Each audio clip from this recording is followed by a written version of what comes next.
Yo, 2000 Buick Century. I'm gonna do a tune-up to this thing, plugs and wires. There's probably a billion videos on this. I've done tune-ups on 3.1s a gazillion times. I'm gonna throw one out there anyways. First things first, I got a coil pack here. If you look at them, they're numbered. You don't want to go by these numbers though, because this came off of a 3.8. This is a 3.1, 3.4. I actually took this coil came off of this car, and I put it on here because this one was bad. So I just broke that out just to show you what a coil pack and modules underneath it looks like.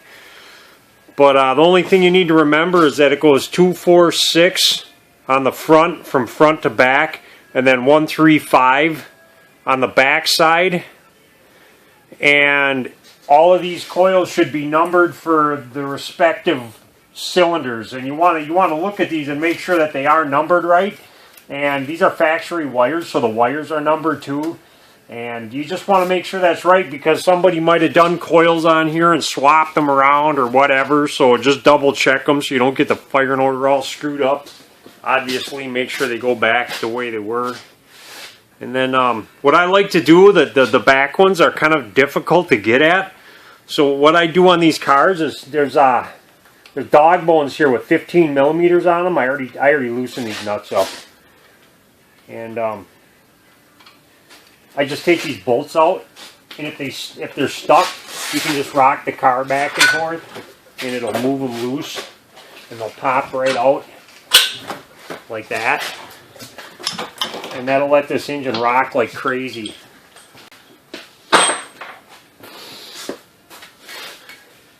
I got a ratcheting strap here. I put it around, I found a hole in the front bumper. I put it around that hole. I'm just going to ratchet this thing up.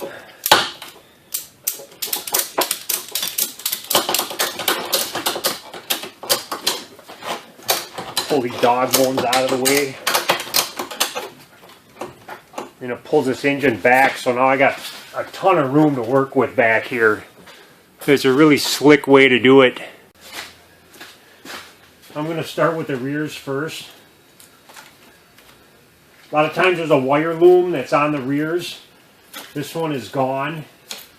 And they're usually really brittle and they fall apart anyways. So to reuse them is like a useless thing to try to do sometimes. I got this crusty old thing still on here. That's nice.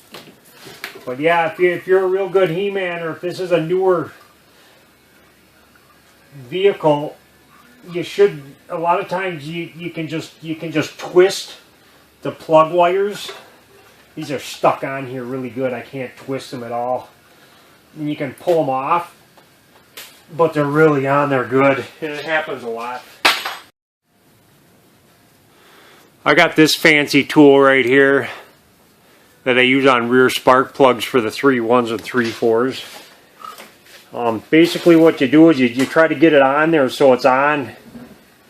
You got to get it all the way in. You make sure it's all the way in, and then when it's in there, I can take a pry bar and just put it in here and pull it out.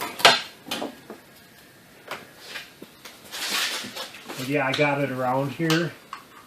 So I just got to make sure I'm not prying on something that's gonna break, and I can just get back here away from the wires and stuff, and here we go. Give it a pop. They pull out real easy, just like that. I really like this tool for this. That one's really stuck. I had to twist it like a good turn to try to break the boot off of the plug.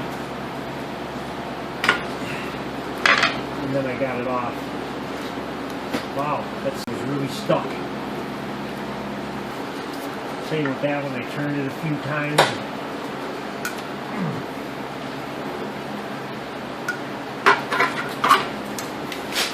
And suck. These are really on here.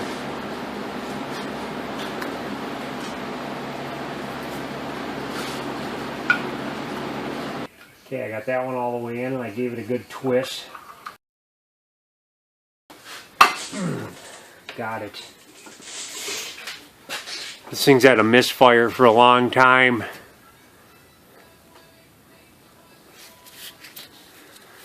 I put a coil in it too. Had hard starting problems. I've already put a video out on it for that.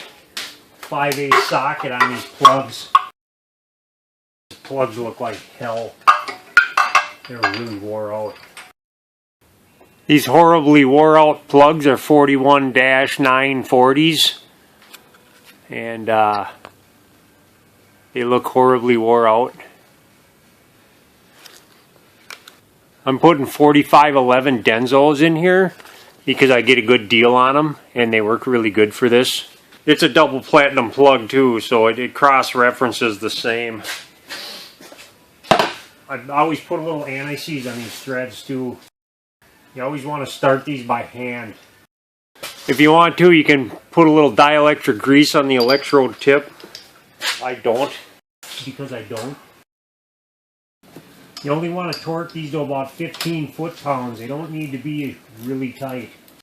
Just so the taper seats real good. I got them all started now. I'm just going to run them home. Then of course you just want to match them up with the other ones. Get the right leg ones for the right numbers. I got one spark plug wire clip on here that's supposed to go onto something that is no longer there and burnt off on something hot. So you just want to make sure they don't rub on anything sharp or hot. It's nice to have them not touch anything, but that's kind of an impossibility. Yeah, the wire loom for this is like gone. I got the little rings left for the wire loom and that's it. So I'm going to use those just because I can. Now I can put this back. I'm going to open these looms up. There's clips on both sides. The ones in these looms in front, usually they're salvageable. The ones in the rears usually come apart because it's really hot back there. So yeah, these actually come off nice most of the time. This wire loom is for the front. I'm going to use it for the rear. Because I'm going to like it better just like that.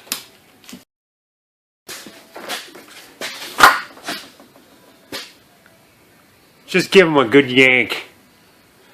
One of the boots stayed on one of them.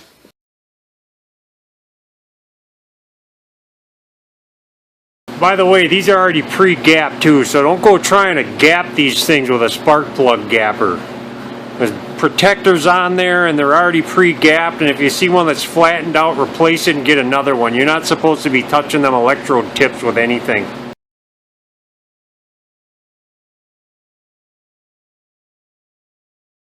There you go, that's your tune-up. Now I just got to make sure it runs.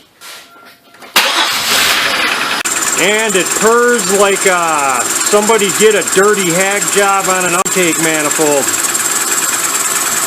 Okay, I'm done. Bye.